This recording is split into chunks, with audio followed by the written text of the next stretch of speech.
And Perceval is as good as his word and his faith, for the gentleman, who is a kindly man, realizing that Perceval knows nothing of the knightly arts, starts to train him.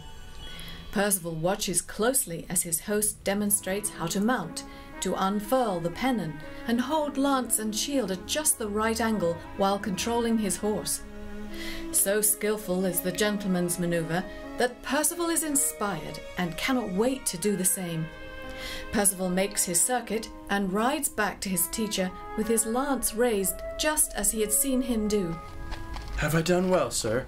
Do you think my effort, if I keep it up, will make me as good as you?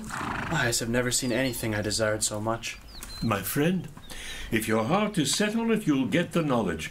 You've no need to worry about that.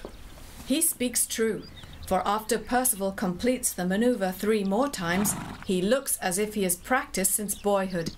He shows the same aptitude in swordsmanship, which his mentor teaches him until it is time to retire for dinner. Sir, my mother told me I should never keep a gentleman's company for long without asking his name. And if what she taught me was good sense, I'd like to know yours.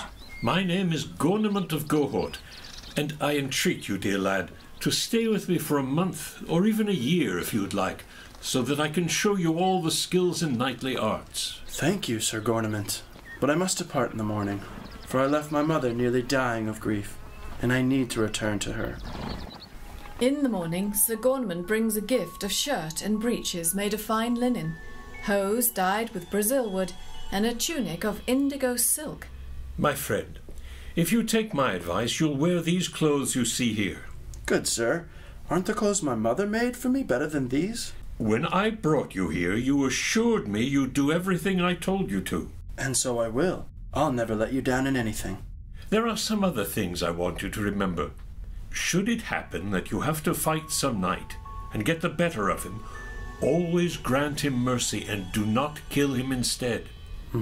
Furthermore, if you find any woman or lady who's in distress for any reason, I beg you to give them your support. A blessing on you, by all the popes in Rome, good sir, for I heard my mother say the same. And, dear brother, from now on, never say that your mother has taught you this or that. Not that there was anything wrong with it, but now you are a knight, you need to drop the habit. Otherwise, people might think you foolish. What shall I say then? You can say that I taught you. That instruction sounds good to me. Finally, don't be too ready to speak at all. For if a man is too talkative, he is more likely to end up saying something that makes him sound foolish. Hence the wise man's saying, whoever talks too much does himself a bad turn.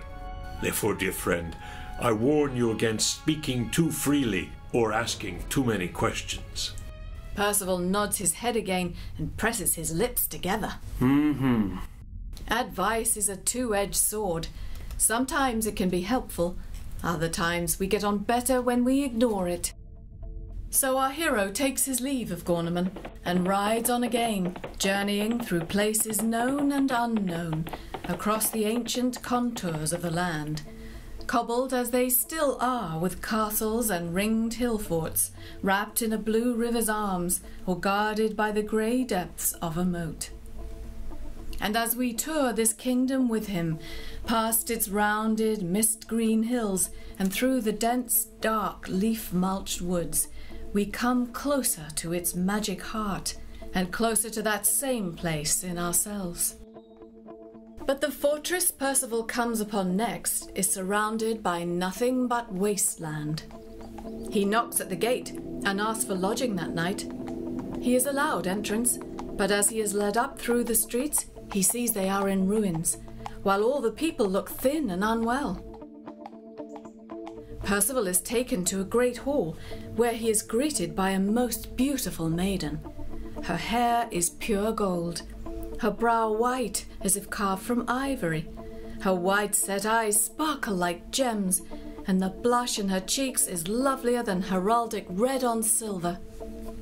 The maiden, whose name is Blanchefleur, greets Perceval courteously and apologizes for the poor condition of his lodgings and her hospitality, but is too polite to tell him yet the reason.